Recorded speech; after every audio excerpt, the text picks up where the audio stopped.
Return to Raw, Chapter 6. The damp, dusty smell of the mattress hits me first, then the dark.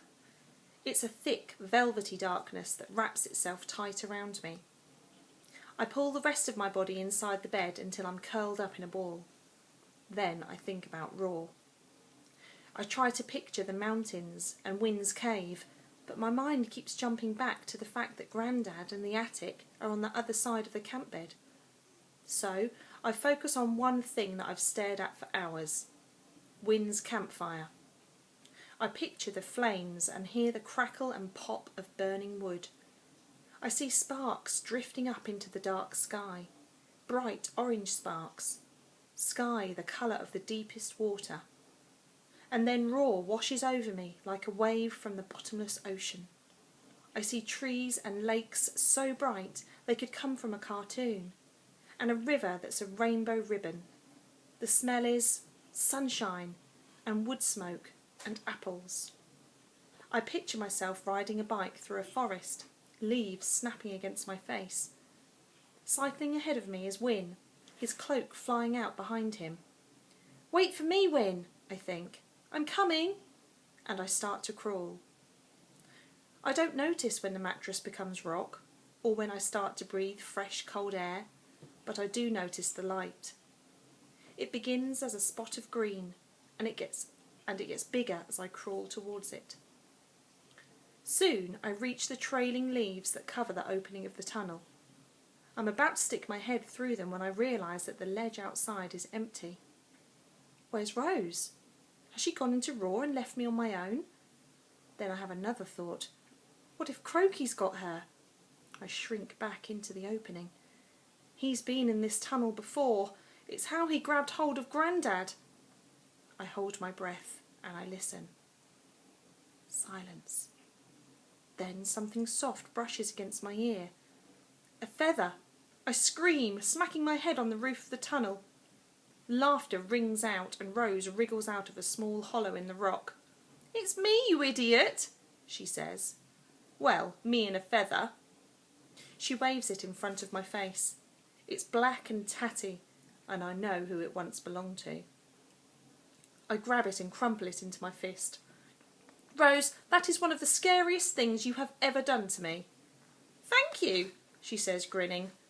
"But Arthur, you're focusing on the wrong thing." "What do you mean?"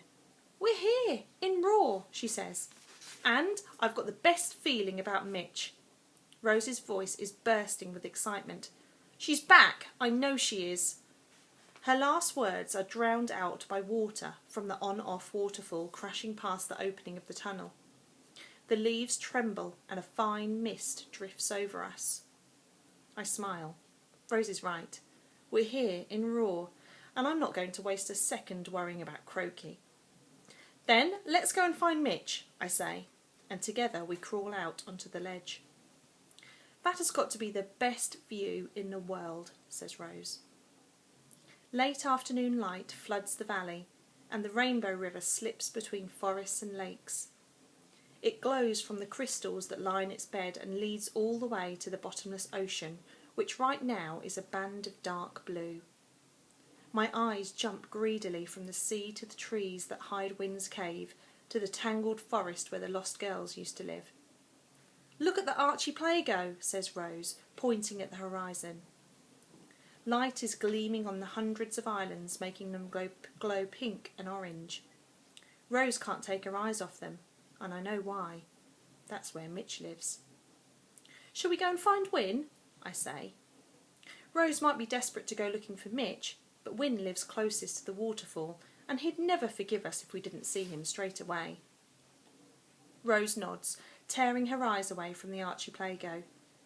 "Can you remember how we climbed down?" I say, looking at the rocks sticking out from the side of the cliff. "They lead to the ground, only I don't know which ones are safe to step on." "I say we jump," says Rose, getting to her feet. "It's the quickest way." "Really?" I inch forward, eyeing the drop. "Or you could call a dragon."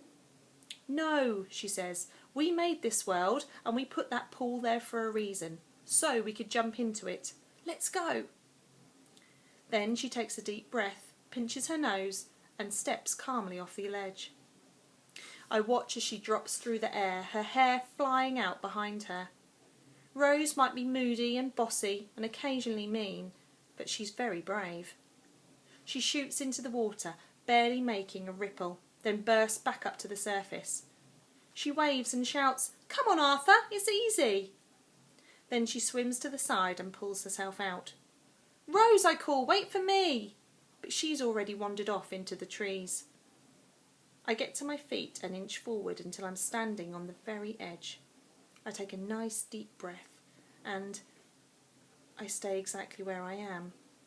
I've never been good with heights, and this is a whopping big height.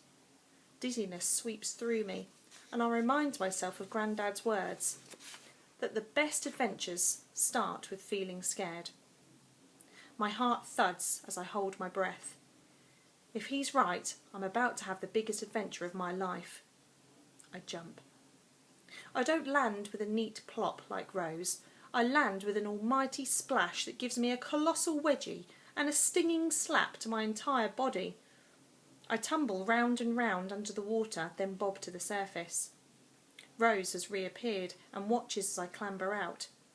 "That was one seriously big scream," she says. "I thought Croaky had got you." "It was more of a yell," I say, shaking my head to clear the water from my ears. "You know, from the adrenaline rush." "Well, get ready for another one," she says, turning and walking into the forest. "There's something you've got to see." I follow her until we reach a shadowy clearing. For a moment I can't see anything, but then my eyes adjust, and like magic, the forest bursts into life. Furries drop from the trees, then whiz between us, their tiny voices crying out, "Arthur! Arthur! Rose! Rose!" Then birds start singing. Well, they shriek and squawk, and when I look up, I see that the trees are full of them. There are some yellow ones with silver beaks, but most are bright red with black feathers around their eyes. They look like they're wearing masks. "Super birds," I say. Rose laughs as butterflies settle on her arm. They're bigger than the butterflies at home and covered in velvety fur. She strokes one with her fingertip. "These were mine," she says. So were the furries, I think, as one of them dive bombs towards me and starts to burrow into my hair. Everything in Raw began as something Rose or I loved or hated when we were little. Usually the things we loved appeared in the good side of Raw, where we are now, while the things we hated went to the bad side. I shake the furry from my hair and Rose lifts her arms and the butterflies take off. "Come on," she says, "let's find Win." And we set off for Win's cave, a chattering group of furries zooming along beside us.